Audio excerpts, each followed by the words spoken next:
It's showtime, folks. Welcome in, Chasing Big Joe, 1025, 1063, the game on this Monday.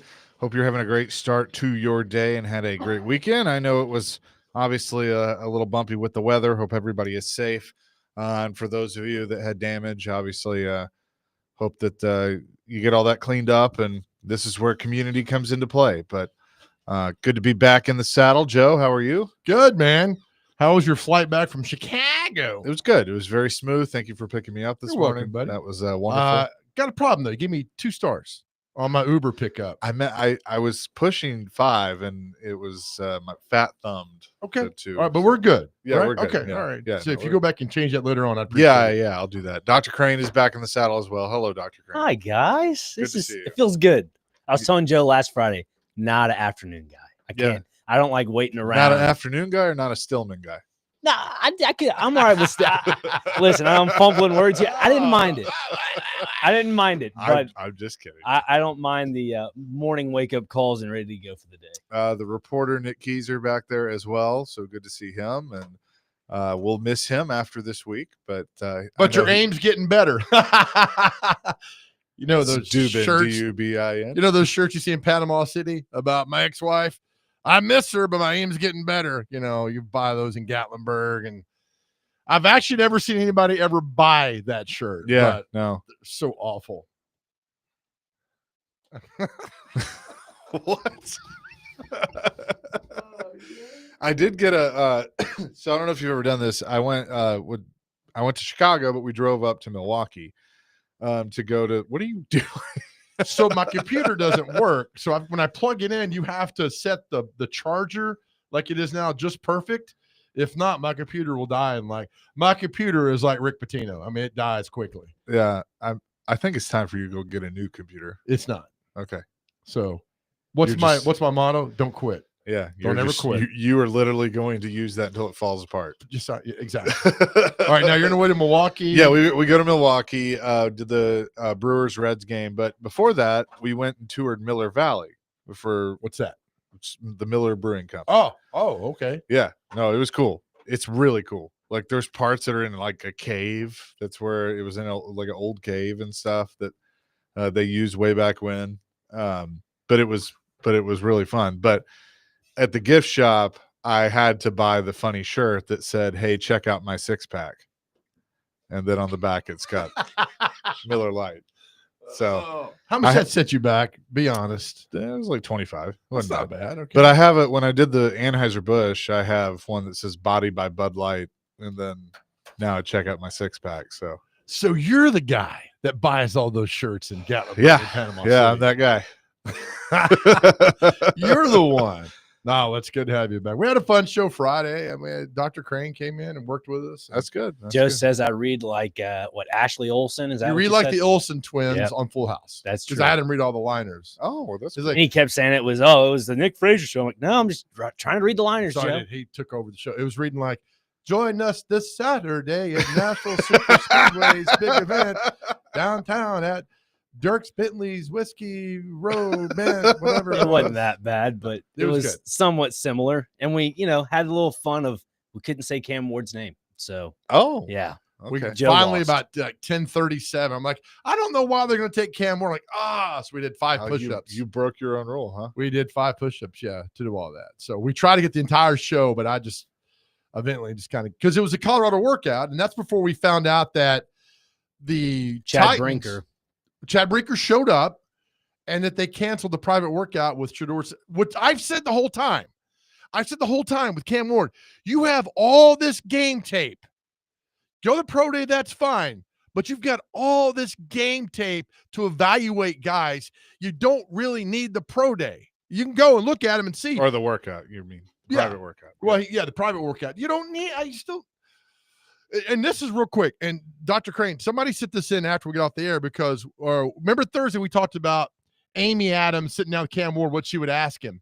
Somebody sent to the text line, and I'm sorry, I forgot who you are, said during that meal, they should have brought Cam Ward out the wrong entree to see how he reacts to sending it back. And I'm thinking, that's kind of stupid. Then the more I thought about it, I'm thinking that's brilliant Because I'm telling you right now, Dr. Crane, you're the nicest guy in the world, right? But if your 35 cents gets stuck in the vending machine and your Doritos don't fall down, what are you doing? Shaking the vending machine. You're violently shaking the vending. You don't know somebody well enough to see them when their chips get stuck in the vending machine. That's when you see who they really are. So I think I'm like, this is fascinating. Does it tell everything on the foot? No, but it's part of your story and your journey. I thought it'd be kind of cool. Yeah. Well, and the whole thing about canceling here's what I love, that they canceled the workout with Shedeur Sanders and Travis Hunter. Right. Because they basically said that Jim Wyatt put it out there, but they basically said that they had enough film and all that stuff on him. And I have no doubt that that's true. But again, this just goes along the lines of they're telling you without telling you they're taking Cam Ward. Yeah. Like, they've made their decision. And if I heard Robbie and Rexford say this earlier, if they walk across that stage and select anybody other than Cam Ward, then this is the greatest swerve that this is like a pro wrestling swerve, like where you don't see it coming. I love it, man. So I think all signs point to that Cam Ward is going to be the quarterback for the Tennessee Titans. I don't buy that they're waiting on the perfect trade offer, because I don't think they are. I think they're dug in here, and that's where they're going to go. And so if that's the case, and they went to Colorado and went to Shedeur's camp and Travis Hunter's camp and say, hey, we got what we need, let's not waste your time, we appreciate it, then kudos to them, because you're basically saying, like, hey, it's not going to be you, we appreciate it, good luck. I'm convinced 100% they're not drafting Cam Ward. I'm 100% convinced. So you're just going to stand by that? Somebody's going to make them a massive trade offer, and they're going to take it. I'm telling you, it's just too easy. It is too easy what we're seeing right now, what's going to happen. So I really do. Can I get to our question of the day? I'm really excited sure. about it.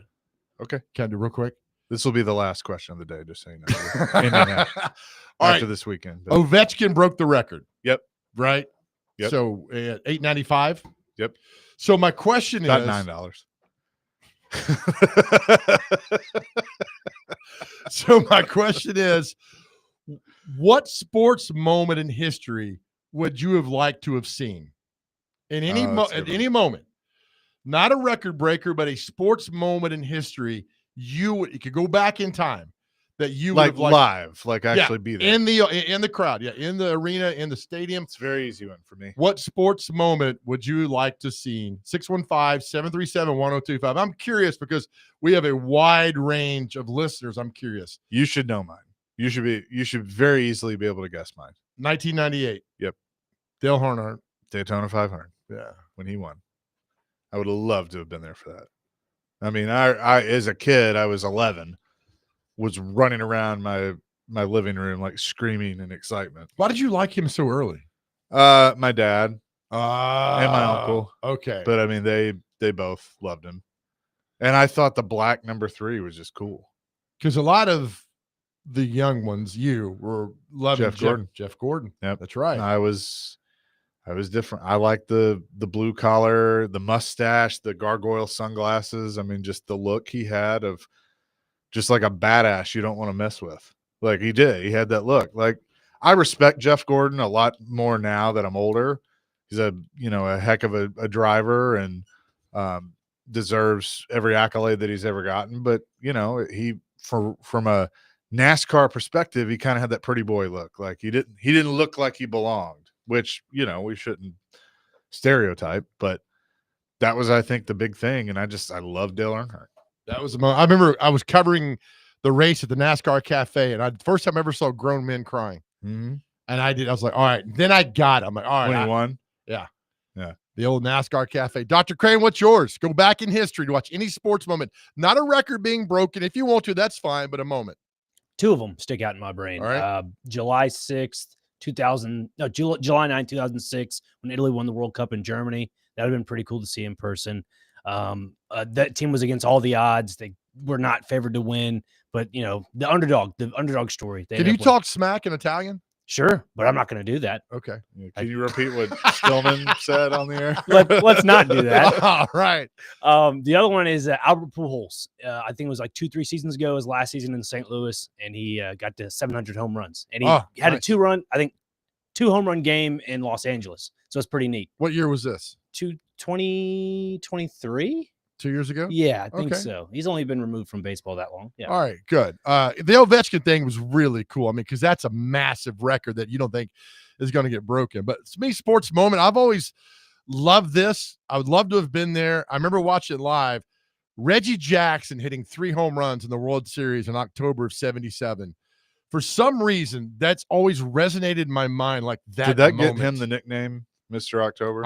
I had to have, right? I would think Sean Henry would know more, but that had to have done that. I just remember watching it live. I was like, this isn't, I mean, it's New York. It's the number 1 market, playing the number 2 market. It's the Yankees. It's the Dodgers. It's huge and everything. And then I remember, was it Charlie Huff or Bert Hooton threw the knuckleball and Reggie just deposited that somewhere downtown Manhattan. And to me, that's to beat and see that crowd going crazy. I don't know, man. That's a moment. I think the Joe name the Super Bowl would have been cool, but that's like entire Super Bowl day and all that. But a moment watching Reggie Jackson hit that 3rd homer in the World Series, to me, that would have been amazingly unbelievable to be there. I'm just impressed that you did something about baseball. That's a big moment for you. That's a moment I wanted to witness.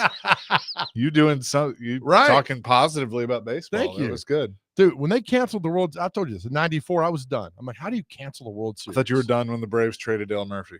Oh, I was done with Hall of Fames and All-Star games and all that stuff. So baseball was done with '94. But 91 90 was a sad day for me. But that's it. I'm just curious because we can't talk about records and moments being broke because it doesn't happen all the time. And we had our buddy Ricky ask, like, what's the next sports record to fall? It's a great question. I don't know. Oh, I don't know. I mean, look, I don't think anybody thought that Gretzky's record would be broken. But here's what was cool. This was Friday when Alex tied it. And dude, he was off by an inch to get a hat trick and ultimately break it on Friday. Right. But Gretzky was there and said, basically talked about his love for the game and how much the game of hockey's given him, and that it was only right for him to be in the building and be there to shake Alex's hand when he he tied the record and when he breaks the record. And he goes, I can only hope that, it's going to take a while, but if that does happen, if this record gets broken, that Alex is there to shake their hand as well.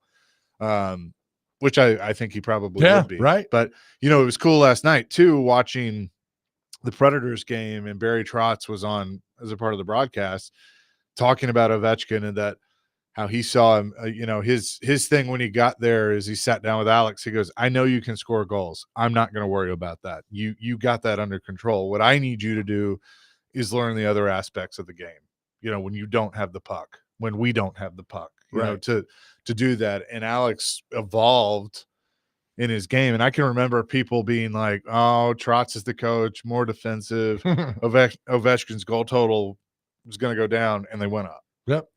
Won a Stanley Cup, man. And one of the best stories that Barry Trotz has ever told was they had a rule that the day of the game, they had it, whether they had a morning skate or an optional skate or whatever, they had a meeting.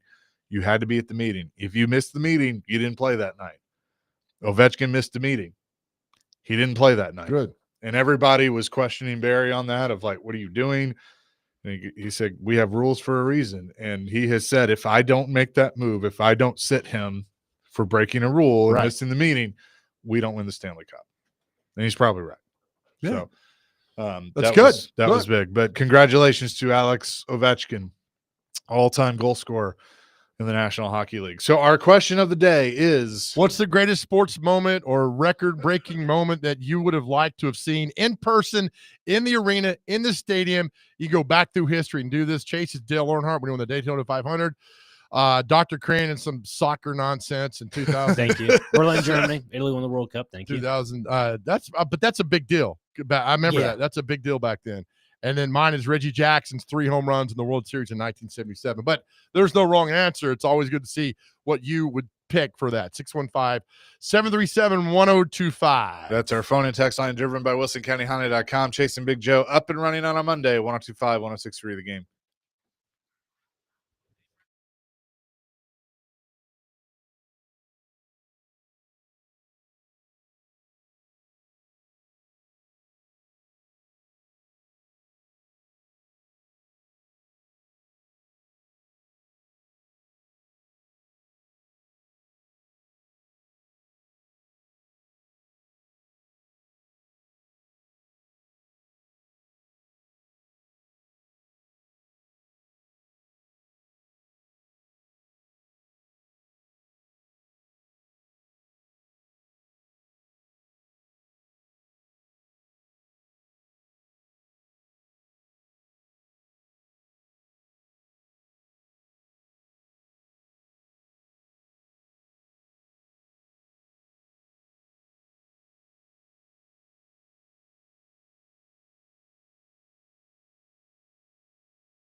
Oh, look, he's just trying to find a seam and know that, hey, I'm going to try to force it to him if he's open. Here is Ovechkin. Shoots. He scores! He scores! Number 895. But these these guys do an incredible job. And thank you all so much, Alex. I said I'd be the first guy to shake your hand when you broke the record. Fellas, I love you. We did it, boys. We did it. Thank you, Les Sorokin, to let me score 895.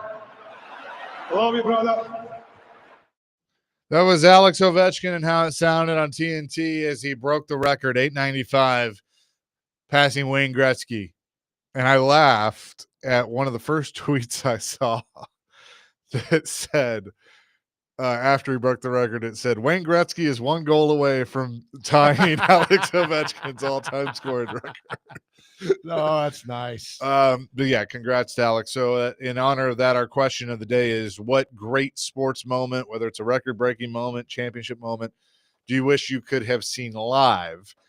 And I'll tie this into another discussion. We'll read some of your answers in a second, but UConn won the championship yesterday, destroying South Carolina, 82-59 in the women's national championship. Gino Auriemma wins yet another title. He is 12-1 in national title games. No other head coach has more than 8 titles. Obviously, we know one in this state that has 8, and Pat Summitt, the late great Pat Summitt. But so he's now won 12 national titles as the coach at UConn.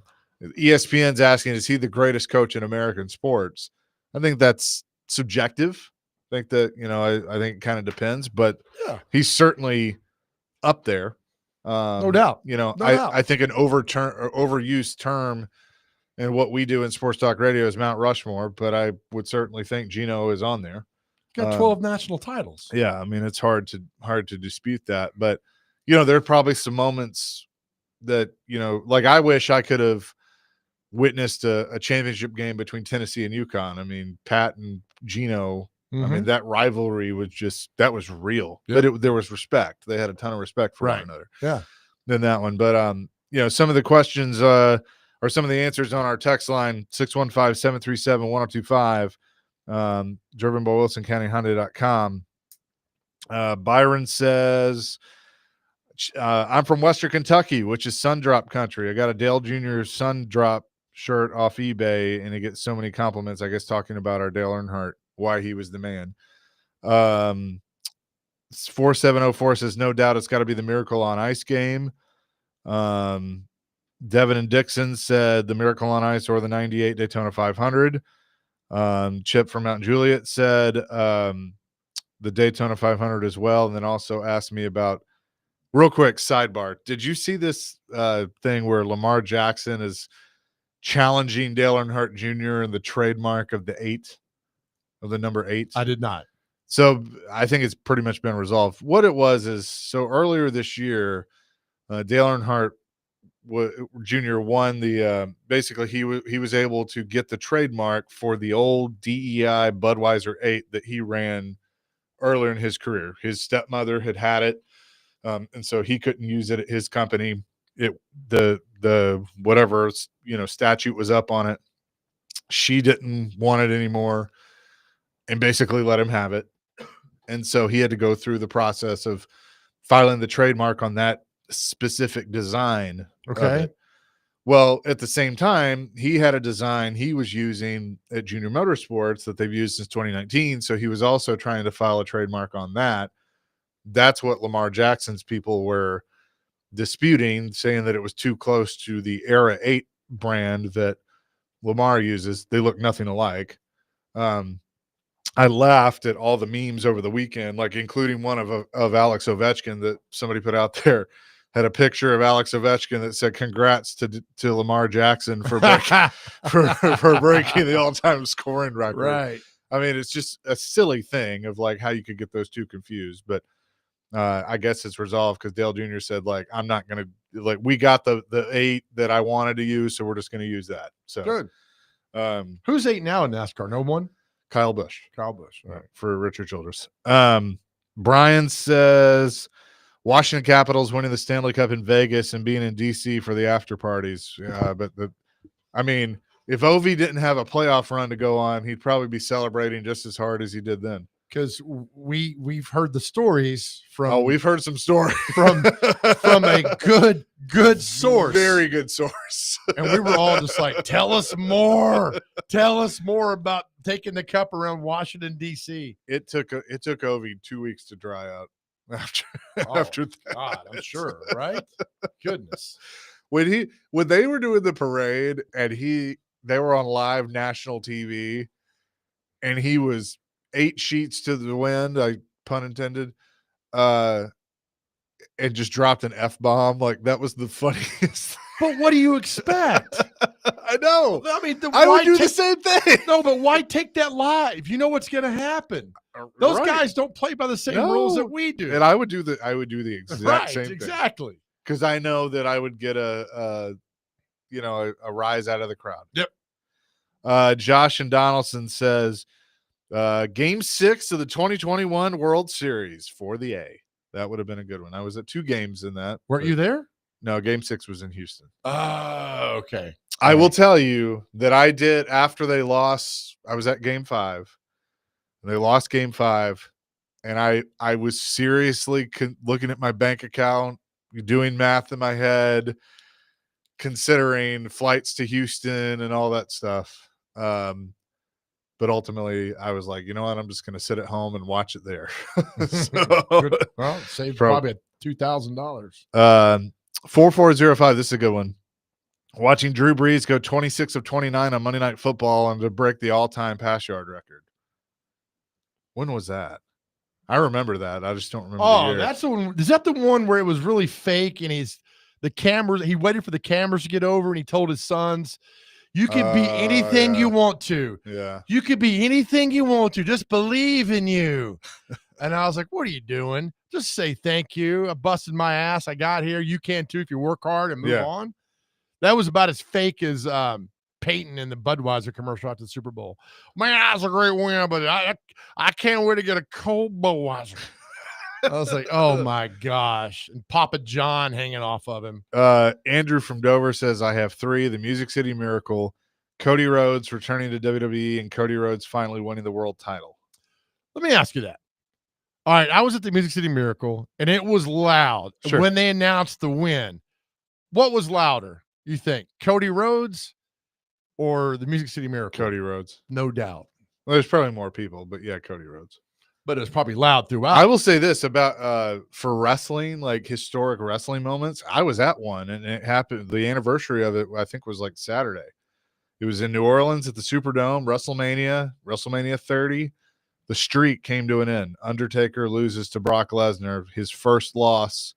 He was 21-0 at WrestleMania. How loud was that? It was very loud, and everybody was like shocked. And there's the meme of the guy like on the front row, like he just has this look of like he just saw the worst thing in the world. Is that the one where Sting runs out? No, that was the next year. And then he died the next day or something? No, Ultimate Warrior died. Ultimate Warrior. So Ultimate Warrior was inducted into the Hall of Fame at WrestleMania 30. He appeared on Monday Night Raw the next night, gave this like big speech. The next morning was walking out of his hotel and dropped dead of a heart attack. Good Lord. After the whole weekend. It was crazy. But yeah, so the Undertaker streak was certainly one. A lot of Miracle on Ice, a lot of Daytona 500s in 98. Ken also adds the 2001 July race at Daytona where Dale Jr. came back after his dad died and won. That was pretty special. That would have been a good one. There's no way he was losing that. No. 3-1-2-0, 28-3, that game. Yeah, I thought about that. That'd probably be a good one. I think the problem was we saw it on TV and it's so fresh in our minds. Like, oh, so we felt like we were there. But that was probably number 2. Could you imagine that, being there and watching that comeback? I mean, that's something unbelievable. Speaking of comebacks and great moments, let's talk about one coming up next that happened Saturday night. Was it a comeback or was it a collapse? Collapse. We'll discuss that coming up next. Chasing Big Joe, presented by the Omni Nashville Hotel, 102.5, 106.3 The Game.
Long one. James, knock away. Knuckle. Back outside. Proctor tosses it up. It's no good. The dream remains alive for the Houston Cougars. A furious comeback to knock off Duke. That's how it sounded on CBS. Chasing Big Joe, 102.5, 106.3, the game. The Final Four in the books. The championship game is tonight. We're broadcasting from the Busy Bee Plumbing, Heating, and Air Conditioning Game Nashville studios. Home of the $99 yearly Beehive membership, where the buzz is always about great service. And all of our tournament coverage is presented by Toyota. Fuel your adrenaline at Toyota.com. Toyota, let's go places, is also brought to you by thenewcumberland.com, Twin Peaks, and Bet365. So was it, well, let's start with the first game. Florida and Auburn. I mean, what a game that was. I mean, Auburn had a 12-point lead at the half, something like that. Florida battles back, ends up winning that game 79-73. So Florida will go to the championship game. You know, I said to Ryan Porth, who I was hanging out with this weekend, I just looked at him and I was like, you know what? I just don't think Bruce is ever going to get one. He's come close. This is the second Final Four appearance that he's had with Auburn. Yep. Got Tennessee to the Elite Eight. He did. One time, but he gets close, but it's just not going to get there. I just don't think he's going to win that title. I hope he does. I like Bruce, but just don't think it's going to happen. So Florida beats Auburn earlier in the day. A fun game. Then we get the nightcap. Yeah, good game. Duke, basically, they're dominating. They were up 34-28 at the half, but I don't even think the score was truly indicative of how dominant they were. You know, Houston couldn't get close. No. I mean, it kind of felt like it was all Duke. Well, they had a double-digit lead in the second half. I was like, Yep. And then pop a three-pointer. Houston does. And another one. Right. And then all of a sudden, Houston just starts getting this momentum. Well, Duke can't inbound a pass. No. I'm like, don't you work on that throughout the year? I don't know. Duke can't get anything going, and all of a sudden you feel it. Like we've all watched games where you can see the momentum swing. Like you can feel it. Yeah. Like it is palpable at that point. And that certainly started happening. And Houston ends up winning the game 70-67. They'll be in the championship game tonight against Florida. And so the question is it a great comeback by Houston or the ultimate collapse by Duke? Collapse by Duke. I'm going to collapse. But and it's funny, listen to the announcers on TV and radio. You thought Duke was the greatest team ever assembled. They were kissing their ass so much. PJ Carlesimo's interview with that Duke head coach before the game, John Shire was not John Cryer from 2.5. I'd rather have him talk. Was like, good Lord, PJ, just ask him out already. I mean, it was that bad. To watch Duke collapse was amazing. Just because I know their fans were like, oh no. But here's the deal. You start collapsing, Houston had to take advantage of that. And they did. And they rallied and hit the threes. And I thought it was over with when the guy slapped the inbound pass. The Houston guy slapped the guy's hand.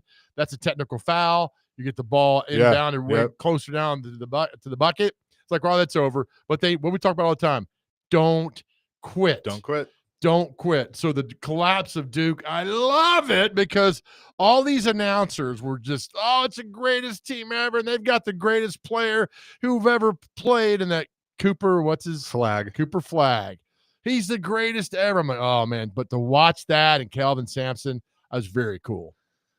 Yeah. I mean, and like, everybody that's complaining about, there was missed call there's missed calls on both sides. Yeah.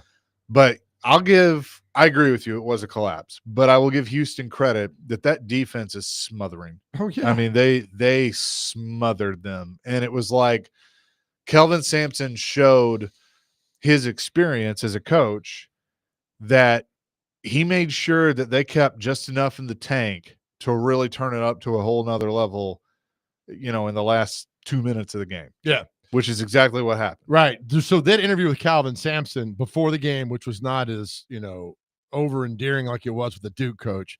But Calvin Sampson's mom, he said, passed away in 2014.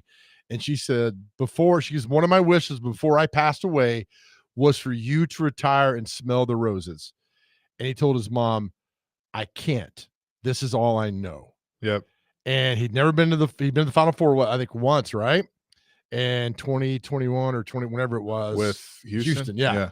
And then I think he's told his team, I don't know, they're motivated to another level. I think he said word might be out like, I win this, and this is my sunset. So they're playing so hard for him. I didn't know this. Houston is the one team that's been to the most Final Fours it's never won. Yeah, that's probably right. So that's going on. What was their nickname? Five Slamma Jam? Yeah, Five Slamma Jam. My gosh, they were good. So you got that going on. And then the video of after they won, you have the video of Jim Nantz crying. He's like in the second row. And then of Hakeem Olajuwon shoving him off the court. Did you see that? Yeah. They wouldn't let him on the court. He's like, but I'm Hakeem Olajuwon. The guy goes, I had no idea who he was. So how do you not know who Hakeem Olajuwon is? I mean, he's 7 feet tall. And I think one of the top 5 greatest basketball players of all time. But it'll be a good game tonight because I like Florida. We saw him here with what's the guy's name? Walter Clayton Jr. Is that his name? Yep. And what's happening in Houston. So it's really good. I know who Tennessee fans are for tonight. Houston. You better be. Yeah. If you're a Tennessee fan cheering for Florida tonight, you need to check your. By the way, Vandy fans are going to come get Tennessee. Oh, yeah, right. So let's get into that here in a moment. I didn't see what he said. So last night, a Vanderbilt player left Vandy. Yep. He's now with Tennessee. Yep. And then he said something going out the door. We'll talk about that next. Am I making things up? I think I know what you're talking about. Okay. I need to pull it up. I don't remember exactly what it was. But let me say this. I'd rather you pull it up than pull it. Go ahead. Right, Chase? Get back in here. Get back in here. That's what she said. Let me. I can't stand you. It's at Big Joe on the go. Leave me out of it. Thank you. What I was going to say is, pull it up, buddy. Oh yeah, that's what she said. No, all day long. Number 3 in a box. Anyway, Florida's going to win tonight. Oh, really? I think Houston. I would love to see Houston win. I like Calvin Sampson, and it'd be cool because I'm with you. I think he'd ride off into the sunset. Yeah. I think Florida's going to beat them pretty good tonight. I hate agreeing with you, but I'm agreeing with you. I think Florida's going to beat them pretty good tonight. But they're wave after wave after wave in Florida. And they've been riding it, since the SEC tournament. Yep. Like I just think they're that good. You are correct. But anyway, we'll get into the transfer and the game tonight as well. We'll take your calls 615-737-1025.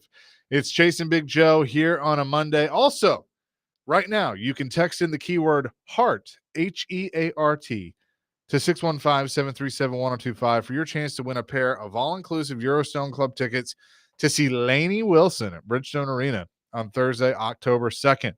Text HEART, HEART, to 615-737-1025. Distilled by Green River Whiskey. Sit back, relax, and bourbon. Green River Distilling Company, Owensboro, Kentucky. Alcohol by volume varies by product. Please drink responsibly.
Chasing Big Joe, 102.5, 106.3 The Game.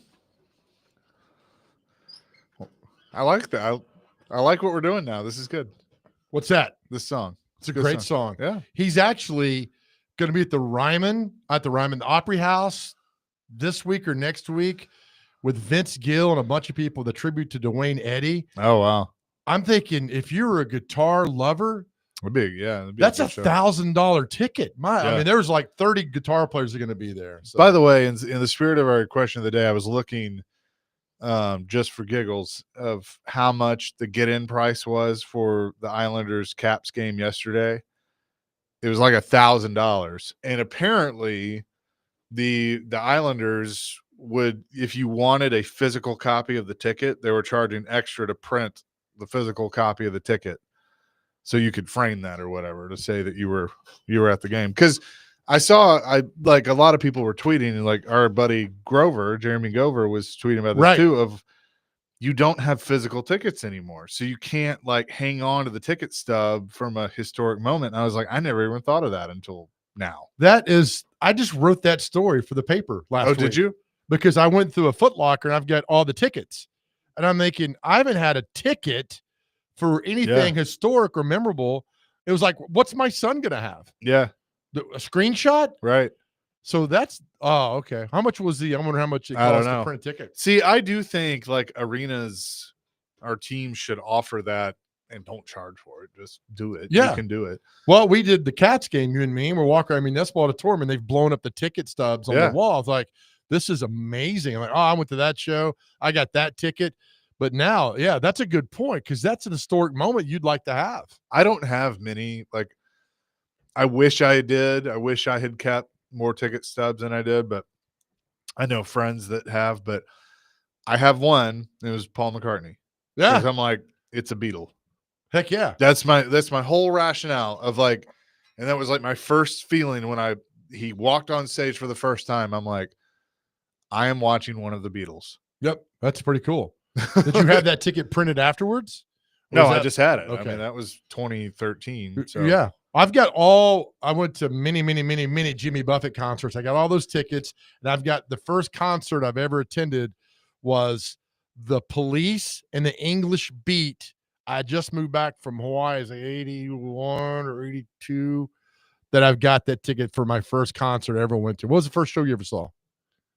Oh, do we have to do this? Oh my God. Yes. Now. Yes. We could get to it a whole other day, but I'm curious. I think I went to like a Kool and the Gang or something like that when I was little, but I don't remember it. Okay. So the first concert that I actually remember going to was the Spice Girls. Yes. My mom's best friend lives in Minneapolis, Minnesota. She has a daughter and around my age, and my mom and I were there visiting, and they were like, we're going to this show. Do you and Chase want to go? We have extra tickets. And so we went. How old are we here at this time? Hang on. Probably like 11 or 12. Oh, okay. Right. And it was when they were hot. I mean, they were big. You're like, if you want to be my lover. I bet you put your hand on the side of your hip too, and like, if you want to be my lover. I did not do that. I mean, it was a good show. I remember it. They had a slow song that was really good that I'd like it. When Two Become One. Is that it? Oh yeah. Yeah. That's used to play it. Look, they probably used to play that at dances and stuff, without hearing the lyrics, and then you'd hear a mom or a teacher would actually listen to the lyrics and go, we can't be playing this. You're like, if you want to be my lover. I did not do that. Did not do that. But I made up for it like a few years. Yes. There you go. There you go, Dr. Crane. Bring your ladies to the dance floor. It's an Al, we see you in the back. Come on forward. Your partner is waiting. The video for this too is like, it's like New York City. Yeah. Who is your favorite? Okay, so I'm probably, I don't know. I might be in the majority or the minority. I don't know. Definitely Victoria. Posh. Oh, okay. Mrs. Beckham. Oh yeah. Yeah. Dr. Crane, do you have a Big favorite? fan. Do you even know who they are? I do know who they are, but no, I do not have a favorite. They were a little before your Yeah. time.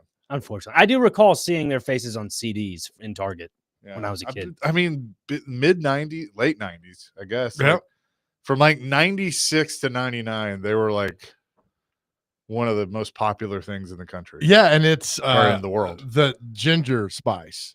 Yeah. Yeah. Yeah. So She was the one that left. right. So I used to play racquetball at the downtown YMCA. We were downtown. We were getting ready. We were on the treadmill, and Sporty Spice was next to us. Oh, wow. And I had no idea. Like, that's Sporty Spice. Is I'm she one of like, the Melanies? There's two Melanies. she's the original Sporty Spice.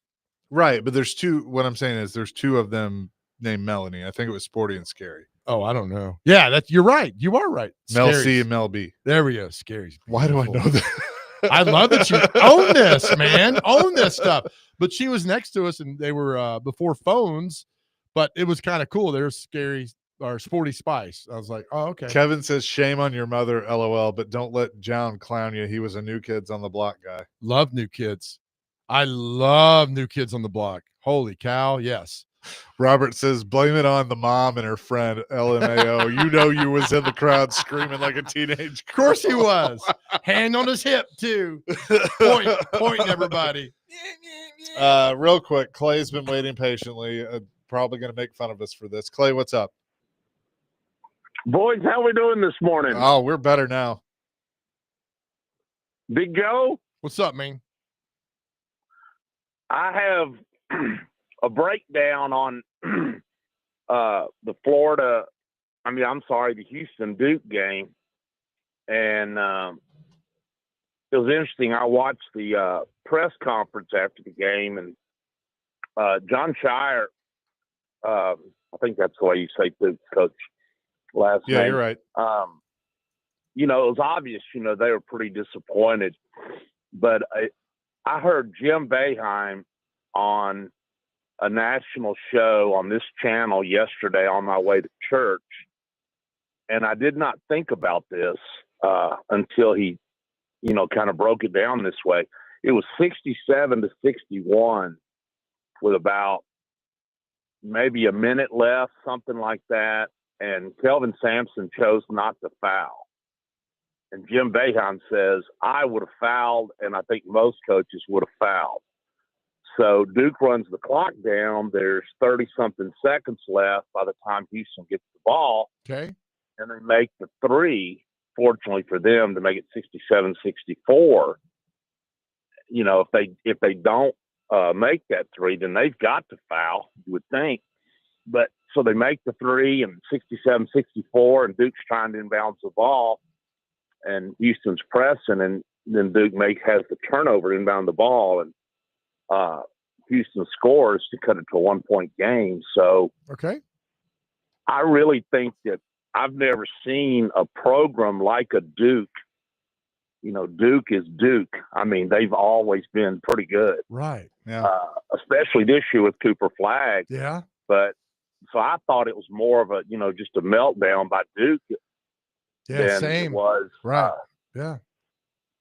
So Houston, credit Houston, and they march on. But, Right. They do. So, but I am an SEC guy, so I say go Gators. Come on. What are you doing? You really want Florida to win the national title, and you're an SEC guy?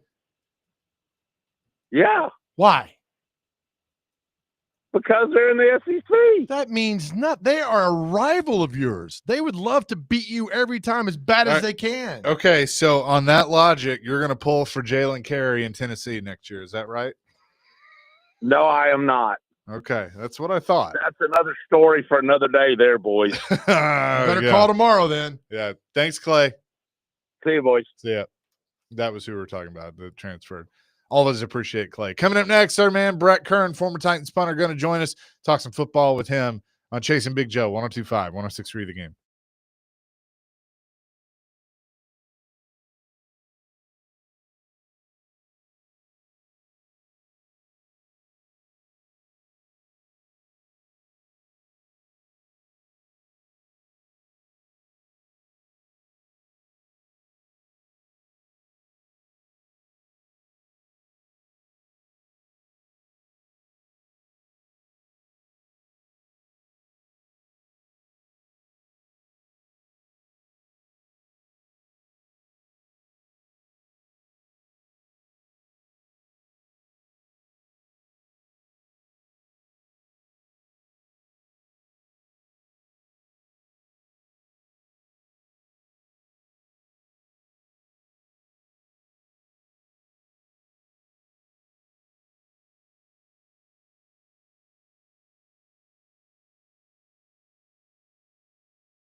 Hour number 2, Chase and Big Joe, 102.5, 106.3, The Game here on this Monday.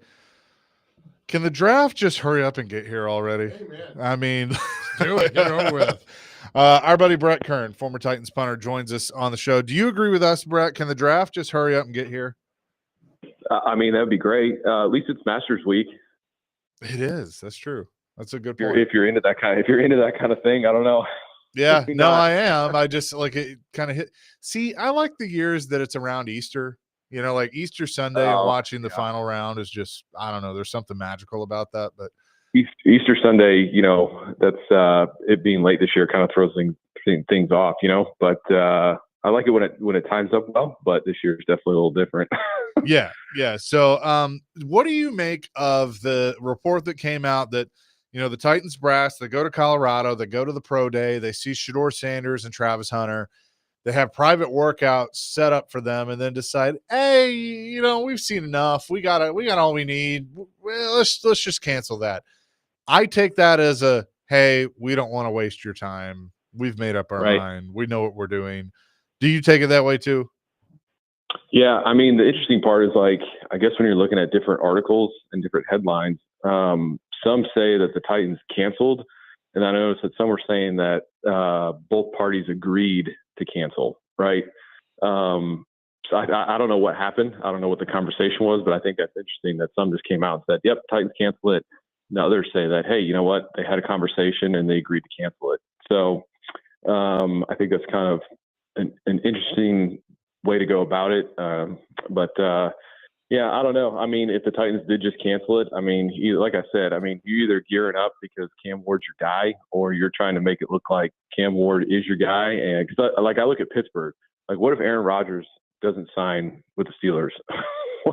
What are they going to do? Because they're in that pick zone where it's yeah, you barely made the playoffs, but here you are every year. They're kind of consistently picking from that same spot, right?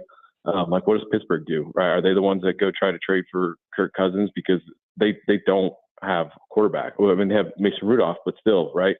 So I just wonder if the Titans are really just trying to, if they are in love with Cam Ward and that's their guy, then great, they got their quarterback. But are they really trying to kind of make it look like this is our guy, and try to increase the value of that pick? Follow me on this next one, because I think this is kind of important when you're Monday. I know, right? Don't get too crazy. I think this is important when you're looking at a prospect, and I'm curious of how you kind of view this as a player.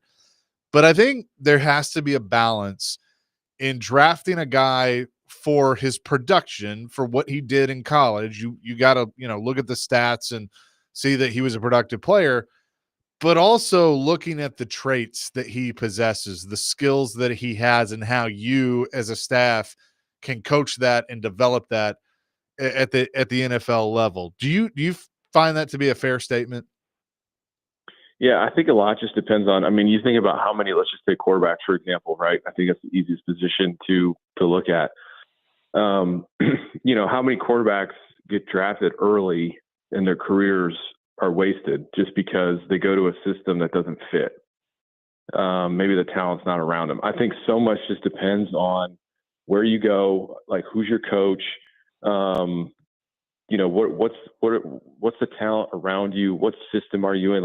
So much has to click, right? I mean, you look at somebody like Tim Tebow, right? Extremely productive college player, goes to the pros, right? Goes out to Denver.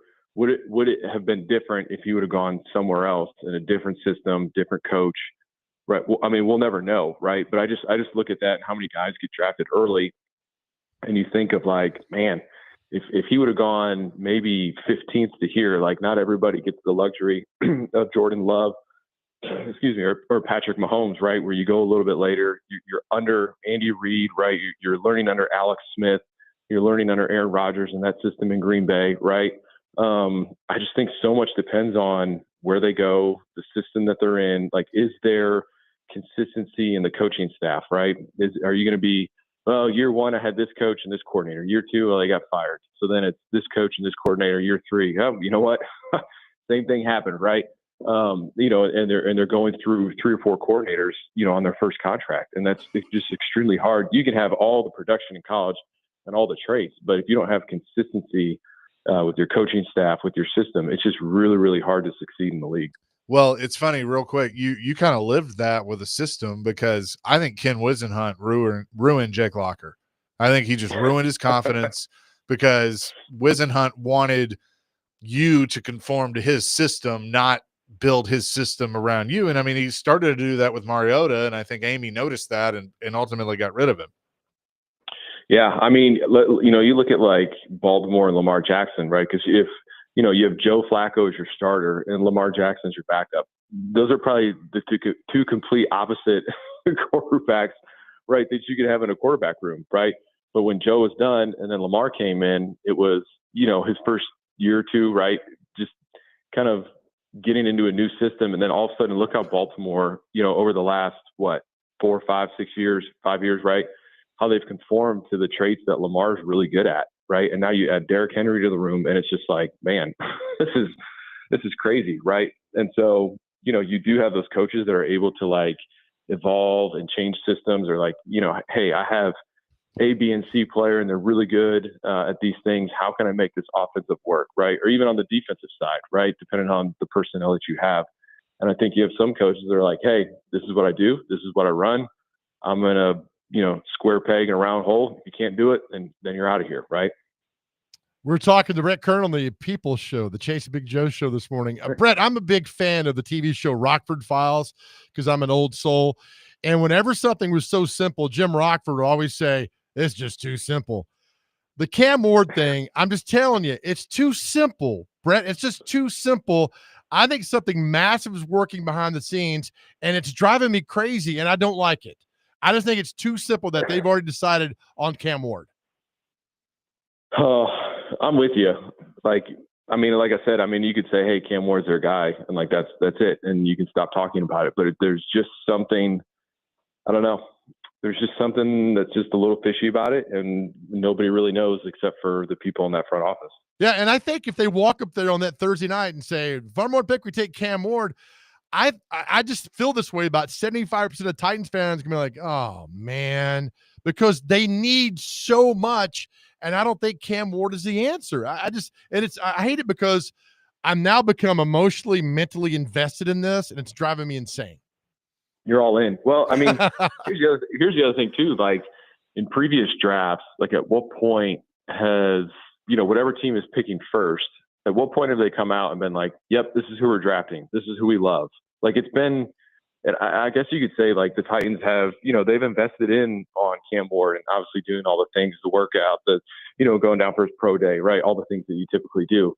I guess I just feel like in other drafts, maybe it's already been declared by now, maybe, right. Or it's been very clear cut of like, yep, hey, the Browns are going to pick this dude, right? Or, hey, you know what, Cincinnati, yep, they're going to pick Joe Burrow. Like we don't need to talk about it. All right, who's picking it too, right? And I feel like it's been very clear cut. And I think like if you really loved Cam Ward, which they might, right? On the other standpoint, like why would you hear trade talks or the potential of trade? Or, well, you know, if there's an offer that we can't, if like he's your dude, right, you're not even talking about any of that stuff, right? I don't know. Maybe not. But it's kind of, I think that's where it leaves the hook, right? There's a little bit of that bait in the water that you're just like, but there's something, you know? There's something. Yeah, exactly. You know, in 2015, it was pretty clear that Tampa was going to take Jameis Winston. You guys take Mariota. Right. 2011, I know Cam Newton went number 1, and then Jake went later on, and Blaine Gabbert was up there, and you kind of like, okay, you kind of knew something. But it wasn't like this, like you talk about. It wasn't like, oh, this is our guy. Amy's traveled to meet him and all that. I just think it's too easy, and they need so much. And they have the ace. They have the ace where they could truly rob another team who's desperate to come up and get that number 1 pick. I just think if they make that announcement with Cam Ward, with what all they need, but if they can trade down, gobble up draft choices, have 5 in the first 120 picks, I'm telling you, that's how you rebuild a team.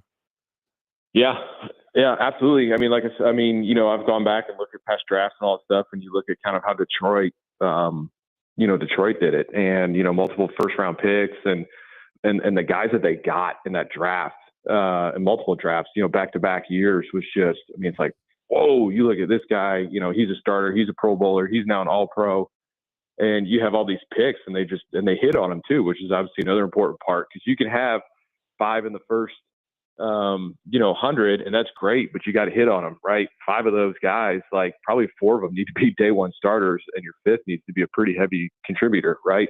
So that's the other thing too. If you're able to get that, like the guys that you pick, man, they got to come in and it's making an impact pretty early on. Not necessarily being like, hey, these guys got to be all pro, they got to be Pro Bowler, but I mean, if you can get some good production out of those guys, that'd be huge. We're talking to Brett Kern, former Titans punter, here on the Chasing Big Joe show. So I want to ask you this, because you've been in situations like this over your career of going into a season where, the coach is the coach, but I wouldn't say that it's set in stone that he's going to be the coach beyond this year. And I think it's fair to say that there's that thought with Brian Callahan. How do you navigate that as a player, of hearing some of that noise that maybe your coach is on the hot seat? Is that something you think about, or do you just try and put it out? I mean, it's not great. It definitely leads to some awkward moments at times. Like, conversations at breakfast and lunch tend to be a little bit more quiet. And I think it's not only the head coach, but you look at like the whole staff, right? And so it affects everybody, right? It's not just the head coach getting fired, it's the whole staff too, depending on what they have left contracts. And so, that goes down to the tension in the running back room, because, if the head coach get fired, then the running back coach is gone, right? And so special teams, it's just, things just become a little bit more tense. But, really at the end of the day, though, guys will have conversations. And, I remember the time when, they were talking about Coach Malarkey getting fired. And here we are, like, hey, we're trying to make this playoff run. Like, this is so confusing. Like, will they really fire a coach, for playoff games, right? Or get into the playoffs, and then we win the playoff game, and like, wait a second, he's still on the hot seat? Like, I just don't understand what's going on. And so that's when you got the whole balance, when you get that balance off, where, you hire a coach, then you wait, and then you hire a GM, like there's a certain order to things, right? And I think that helps, the whole organization flow, right? But when you get it out of order, it tends to get a little chaotic, right? And so, because this guy's not my guy. I really wanted to hire this guy, but when I got the job here, he was somewhere else, and this isn't the coach that I want. It just becomes really clouded and chaotic. And so, but really at the end of the day, like as a player, like you can have those conversations, and we did. I mean, we had plenty of them, whether it's at breakfast, lunch, hot tub, you name it. But at the end of the day, like we all have our jobs to do, and so whether it's Coach A or Coach B that are coaching the Titans, like my job is still the same. Like I had a job up there to punt the ball, to not hit touchbacks, to hit it directionally. And whether it was Coach A or Coach B, my job didn't change. And so that's what, a lot of guys, you just focus in on what you're supposed to do, because, if a new coach does come in, the film from the previous year is obviously still on tape, and that coach is going to come in. And now here you are almost having another tryout for this new coach. Former Titans punter Brett Kern with us on the Chasing Big Joe show. Brett, in 2015, I was doing a live sports report before the draft for Channel 4 at Nissan Stadium. I was standing next to Kendall Wright and Justin Hunter when they announced the Mariota pick, and they were not happy. They denied not being happy, but I had it on tape. I wasn't going to argue. I would have loved to have seen you on tape in 2022 when you found out A.J. Brown was traded. Where were you, and what was your reaction? I was at home watching the draft with my son.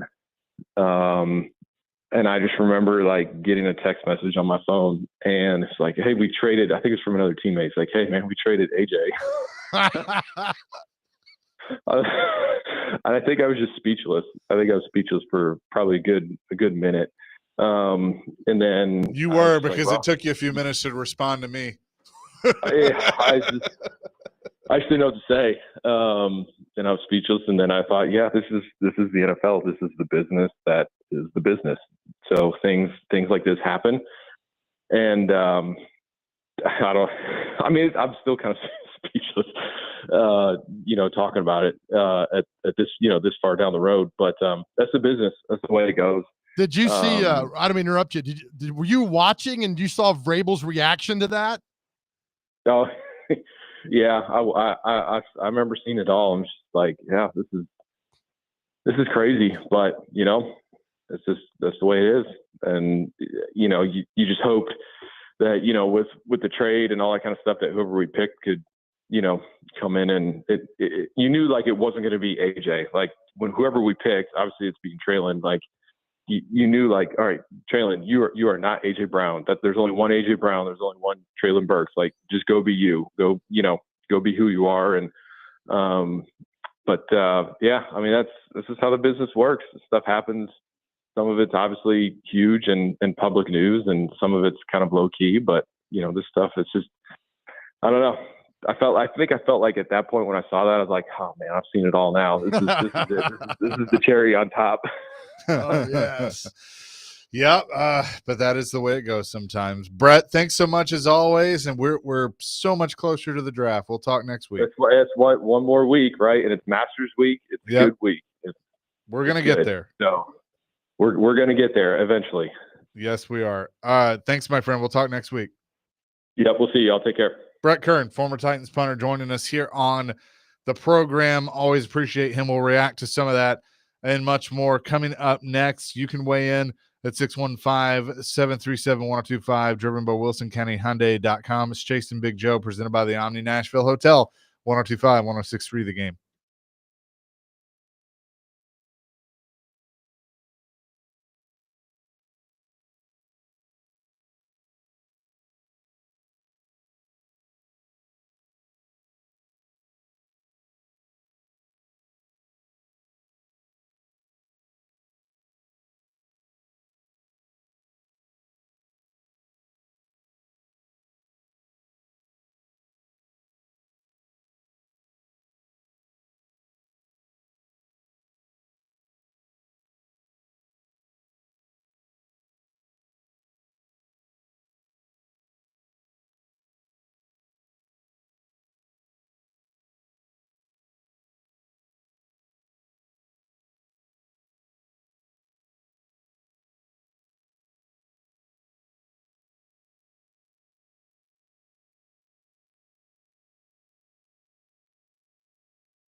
Chasing Big Joe, 102.5, 106.3 The Game on this Monday. We're broadcasting from the Busy Bee Plumbing, Heating, and Air Conditioning Game Nashville Studios, home of the $99 yearly Beehive membership, where the buzz is always about great service. Joe, we love, what is our favorite thing on this show? Hyper local. High Schools, anything in our community. Hyper local, and that's exactly what we're going to be talking about here. We have coming in studio with us Dr. Michael Holland, who is the director of bands at Franklin High School, of course, in Franklin. Welcome. Thank you very much. Excited to be here. All right, I'm going to let you do the honors because, I've been in communication with you guys about this to set all this up, but your band has the opportunity to do something really, really cool. Tell us about our other guests that we have here. Well, we have Mr. Mark Levins, the president of the Tournament of Roses, and the Franklin Band has been invited to perform in the 2026 Tournament of Roses parade. Mark, that's I think from any school's perspective to get that invite is pretty cool. How does that process work? Yeah, it actually begins a year and a half in advance. We got over 100 applications, and we reviewed about 60 complete full applications, and the Franklin Band was one of 7 individual high schools out of those 100 to be invited for the January 1st, 2026 parade. That's pretty. So it's 100 you have in the parade itself? No, 100 applications. Applicants. Yeah, Okay. yeah. We'll have a total of 18 marching bands. So Franklin's one of 7 high schools. The others, of course, the 2 universities that play in the game, they bring their marching bands. And then we have the Marine Corps band is in our parade every year, and then a band from Japan and a band from Mexico, but only 7 high schools. So it's quite an honor for Franklin. How special is it to know that the Tournament of Roses parade is one of those things that, like, even my mother, who could not care less about football, doesn't watch the game, but she watches the parade every year. Yeah, no, it's great that we have 2 iconic events, and we love starting out the day. We're America's New Year's celebration. We love people getting up on New Year's Day watching the parade, and like you said, there's a certain group of people that watch the parade, and then the afternoon, for anybody that's a sports fan, got the granddaddy of them all in the afternoon. Dr. Holland, what was your reaction when we got the news that you guys were going to get invited? We were so excited. It's truly an honor to be a part of the legacy of the Tournament of Roses. The Franklin Band actually participated back in 1996, and so this is our 30th anniversary of getting to attend it. And we're part of a very small group that gets to have multiple appearances in the parade. So what's next? Now that you're going, what all does the band need? Well, it's a large undertaking to travel across the nation, and there's a lot of preparation that goes into traveling, as I'm sure you know. We have about close to 250 participants that are students that'll be marching in the parade, and so it takes a lot to get there. And we are working with our community and seeking fundraising opportunities, generous donations to help our program get there, but also to help our students get to take advantage of this opportunity. Mark, can you say your title again? Because I just want to hear it again. Yeah, I'm the president of the Pasadena Tournament of Roses Association. Oh, does that get you front seat at a restaurant? Right. Yeah. It's quite an honor. I'm a volunteer member. I've been volunteering for 31 years. So to do this as a volunteer and get to represent our association in the small town of Pasadena of 140,000 people out in Pasadena, it's quite an honor. A lot of times you'll see parades. We'll still be around, all happy and everybody, all that good stuff. But this gets bigger and better. And he mentioned how it is and everything. And it's iconic. I mean, this doesn't happen with every parade, right? No, it's a lot of preparation. People think we just turn around floats and build them like from October on, but no, we've actually started the process. We invited Michael and the band from Franklin late last year in November. And not only do we invite the bands, but we've started building floats. We've already seen our initial design for floats, and those are in process. We started that in March. Mike, when you got the call, or was it a call or text that you guys are going to the Rose Bowl? It was actually an announcement at the Bands of America Grand Nationals competition in Indianapolis. We were one of the bands selected from those participants that made it there, and so it was a surprise, a shock, and it was announced in front of all of the attendees at the event. Did you have any idea, or were you like maybe? I was hopeful, and then I got a call all initially inviting us, and then it was pulling everything together so that we could get down to the field for the official announcement in front of everyone. I got to think this is number one on the list. Oh, it's yeah. Right? This is an incredible opportunity. Oh, that's great.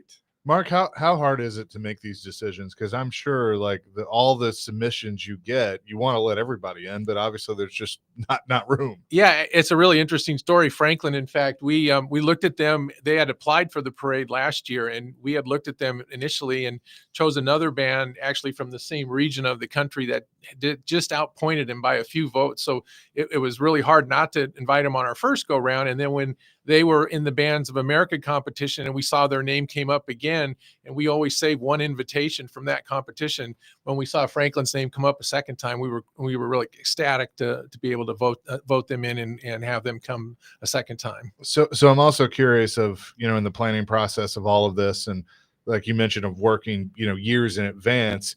It basically, when you know the two teams that are going to participate in the game, do they just kind of plug right in essentially? No, there's a lot of planning that goes into that. Actually, for years we've had the luxury of having our Pac-10 partners and our Big Ten partners, and with the college football playoff, they've been great to work with, and they kind of respect some of our traditions. And so we kind of knew we were going to get the Big Ten champion last year. But the other side of the equation, we had to go brief the two teams that were in the game in the first round, the play-in game with Tennessee and Ohio State had their game. And so we didn't know until December 21st which was going to be the other band that was going to be coming until December 22nd. Normally, we know the first weekend in December when the two Rose Bowl teams are announced. Oh, wow. All right, so now it's been announced. You don't just get to fly out there and everything. What do you need now, Michael?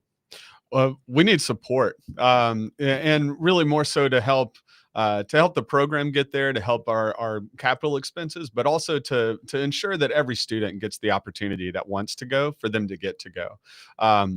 We're estimating the cost per student to be between $3,500 to $4,000 a piece, and again, we want to help as many students go as possible to help lower that cost, so that all of the students get to go. When do you? I know you have to do the football season, all that. When do you start preparing for the Rose Bowl parade? It's already begun. Oh, really? Yeah, the students have already signed up, and we've already rolled out our rehearsal plans. We've been very fortunate with our district. They've allowed us to invite our alumni, our current senior class, back for the parade. Nice. Which is unique, and we're so thrilled that they're trusting us to do that. We've also been able to extend the invitation to some of the students that are in our feeder pattern in our middle schools, and so we're beginning that training program in May, and that'll carry all the way through until we get to get on the plane. Oh, that's great. Chase, you still know flip a baton, right? We can maybe get our way onto this trip. We could do that. We could do this as well. I always wonder, because we watch it here in Nashville like at 9 o'clock, but that's 7 o'clock, right? I mean, what time do you get to work that? Or do you even sleep that we week? don't sleep that night. A lot of us are up overnight with rehearsals and stuff. And Michael and the band, I mean, I don't know what your 3 o'clock, 4 o'clock in the morning call time, they've got to line up by 6 or 7 a.m. And not only do they march down the parade route, from where they park their bus, it's about a mile to the parade route, and then it's a 5.5 mile parade route. So there'll be about 750,000 people along the parade route, close to 1 million people watching them live, and then another 28 million watching them in 70 countries around the world. Amazing. But it's 7 miles, so they got to start training now. It's a long haul for those kids. Yeah. How can people help you? Go to our website, thefranklinband.org, and we have a lot of information there for any generous donations. We're a nonprofit organization, our booster organization is, and people can go there to donate. We also have a list of our fundraising opportunities coming up in the short term, but also in the long term, that'll really start hitting at the end of this school year, and then again at the start of next school year. And so getting plugged into those things as well would be really beneficial. Well, we're here to help and get the word out. This is awesome. This is to be able to talk about this. Congratulations. And Michael, Mark, thanks so much for coming in. Thanks really for cool. having us. It's great. Thank you very much. Very, very cool. We'll have more coming on the Chasing Big Joe show, presented by the Omni Nashville Hotel, 102.5, 106.3 The Game.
The Atlanta Braves country road trip is coming to town and teaming up with the Nashville Predators at 102.5 The Game. Join us at the BetMGM Sports Lounge at Bridgestone Arena on Wednesday, April 16th for a Braves watch party as they take on the Tampa Bay Rays at noon. There will be free giveaways like hats and T-shirts, maybe a win. Plus, you could win autographed baseballs and free Braves tickets to a game of your choice. Also, the first 15 people in the door will win a pair of Preds tickets to that night's game. For more details, visit thegamenashville.com/events. We're looking forward to that. Chasing Big Joe, and hopefully my Braves can get it turned around by then. And they've got one win. Have they? Okay. They got one. Yeah. Okay. All right. All it takes is one. It's got to start there. So hopefully they can get that going. Really cool with the Tournament of Roses parade, the tradition there, and the Franklin Band. So we wish them nothing but the best. I wanted to bring this up. We talked earlier in the show about Alex Ovechkin breaking the record, being the all-time goal scorer in the National Hockey League. There's a video that the NHL put out that was a really cool interaction between Ovechkin and Ilya Sorokin, who is the goaltender for the New York Islanders. He gave Ovechkin his stick, and at the end of the year, he'll give the glove as well, so Ovi can have those keepsakes of, you know, the guy that he ultimately broke the record on. And I think that's pretty classy by Sorokin. You know, it'd be very easy to not want to be on the other side of history like you are, but at the same time, everyone's going to know your name because you were the one. So this reminds me of David Price when he gave up Jeter's 3,000 hit. I believe this, and David Price, for listening, I'll still argue with you. I believe David Price gave that up on purpose. I always have wondered that, like, if you're watch that pitch again. Yeah, right. Like, you could have knocked it out of the park. It was a meatball, but it was. But I've always wondered if you are if you're facing someone in whatever sport that you know that there's a moment, there's a historical stat or whatever, you know, are you going to go out there and like play the hardest you've ever played in your life to not be the one? Or is it kind of better, like, let's just get this out of the way and then move on? I think you play the game as you always play it. I do too. But that pitch from Price, and somebody broke it down like he's never thrown that kind of pitch before. And it was, all right, a meatball's a good one. And Jeter jacked it. So forever, he's got a home run on his 3,000 hit. And then David Price I'm fine with it. How do you feel about Ovechkin? He said this, that he does not want to be in a situation where he breaks it on an empty netter. He tied it Friday night. He scored 2 goals and tied Gretzky with his second goal. Right. They did get into a situation where they were leading by 1, and so the opposing team pulled. That hurt? It did. Pulled the goaltender. And Ovechkin they kept showing the bench. He was talking to his coach. Right. He did not go out there initially with the empty netter. And he could have very easily gone out there and probably scored. Washington ends up scoring an empty net goal. Then Ovechkin went out there when the goalie went back in. And I mean, he had like 3 chances. Right. And tried to score there. I respect him that it's like, man, I don't want it that way. I want it the old fashioned way. I want to work for it. Okay. I want to beat the goaltender to break the record. Let me ask you this. Does it count if it's an empty netter? It does. Then you score when you have the opportunity. I get it. That's great. Sounds great. But I know they're already in the playoffs, but the goal is to win games. So look, put the Islanders away. I think had he been on the ice and the net was open, he's not going to not take the shot. Right. Yeah. Like if he's got the shot, he's going to take the shot. It all sounds good. But I respect the fact that he's like, I really would prefer, I don't want to do it that way. But he's never going to do anything to hurt his team. I think if the coach had said, hey, I need you to go out there. I need you to score. It's going to help us. He would have been like, you got it. It sounds good, coach. But you But if the coach said, hey, I know you want to get this the right way. If I can make that happen, that's what I'm going to make happen. But if I need you, I need to know I can count on you. And then the answer was probably like, absolutely. Good. So I like it. I like it a lot. So he breaks the record, and a really cool interaction there. Coming up next, it is time for our favorite What Day Is It? And celebrity birthdays. It's also time for the 4th annual 615 Open Charity Golf Tournament.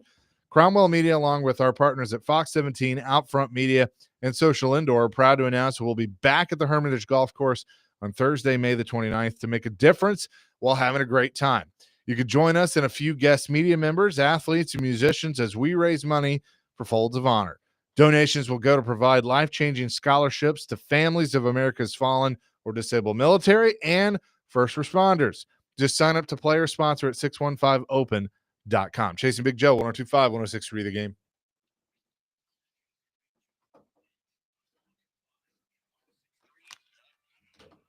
What day is the golf tournament? May 29th. Is it Monday or Tuesday? Thursday. So when's the Speedway race? The 30th? Yeah.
Who's that? Somebody said, Ricky, I hope your family's okay in Cincinnati, and I already know that they're okay. And I said, man, RIP to that Hooters. Oh, God. What happened in Cincinnati? It's flooding.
Chasing Big Joe, 102.5, 106.3 The Game here on this Monday.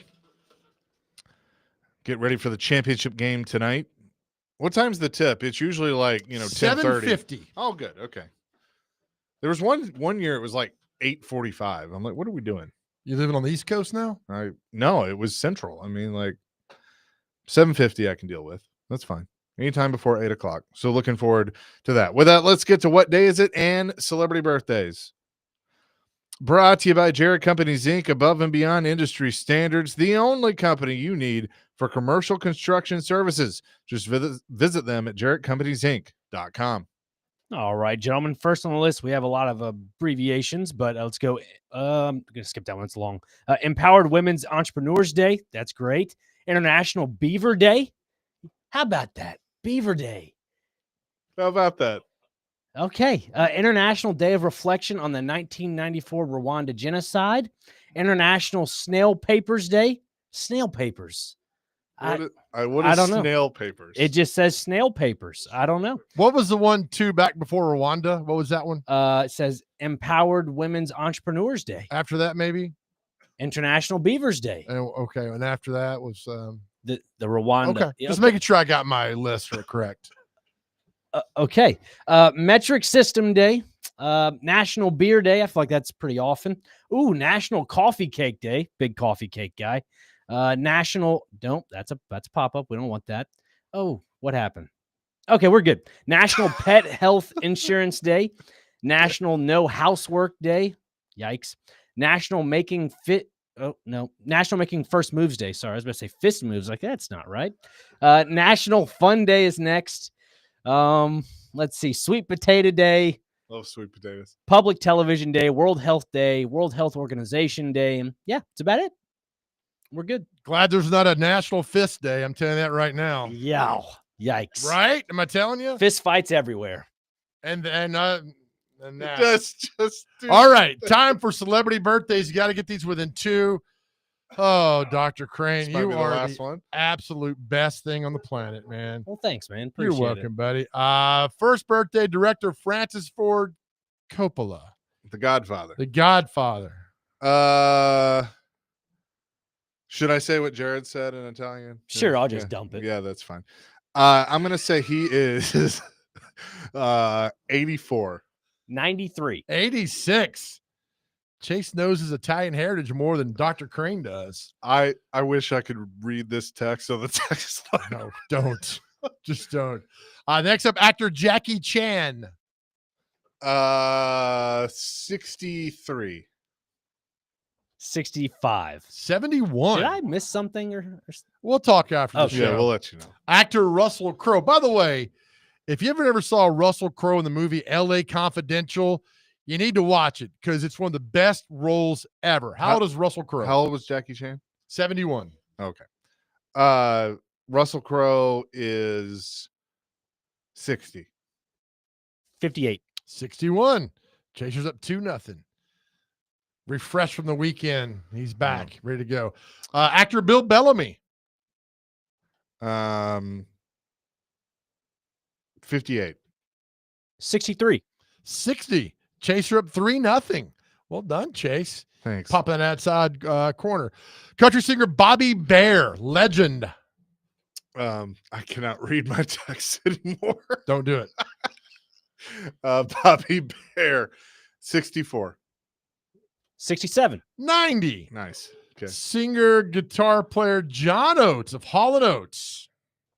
76. 77. 77 exactly. Nice. Dr. Crane's on the board. 3-2 Chaser. Singer Janice Ian. What'd she sing? That one song. Cool. 74. 77. 74 exactly. 5-2 Chase. Oh my goodness. Hold on, some more here. Singer John Cooper of Skillet. If I said what was in my head right now, Don't. it would end you. I'm gonna say 58.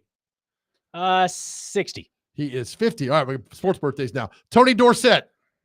73. 69. Oh, it's a push. He's 71. Boxer Buster Douglas. You know what he's famous for? Knocking out Mike Tyson. Yeah. 62. He'd like National Fist Day. 67. You know, boxers use their fist. How old is he? 67. 65. So I win that point. Yeah, you do. Yeah, you win it. You're killing me, man. You're killing me.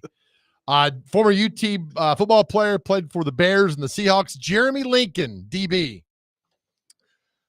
When did he play for the Seahawks? Somewhere back in time. Okay. I'm lost now. 58. It's Back in the Future, Joe. Back in time. Let's go 71. 56. Chase is up 6-3 now. Ricky Waters, former Notre Dame running back, played with the Eagles and the Niners. 57. 60. 56. Chase is up. Very methodical today. I like this, Chase. Like a beaver. Yeah. Yep. That's why. Bucky's. The International Beaver Day. Bucky the Beaver. Yep. Rondé Barber, friend of the show. Yes, he is a friend of the show. 46. 42. 50. Great guard for the Oakland Raiders, Steve Wisniewski. Played at Penn State. Great guard. 62. 65. 58. Oh, and Rondé Barber's brother, Tiki Barber. How old is Tiki Barber? Yeah, they're twins. I would think they'd have the same day. All right, what's his birthday? Oh, man. You weren't paying attention. I sure wasn't. I love it. JoJo planned it out. Did I get that perfectly. one? No, you didn't. What'd I say? For his brother? Yeah. You said not the correct age. 50. 52. 50 exactly. Chaser the buzzer.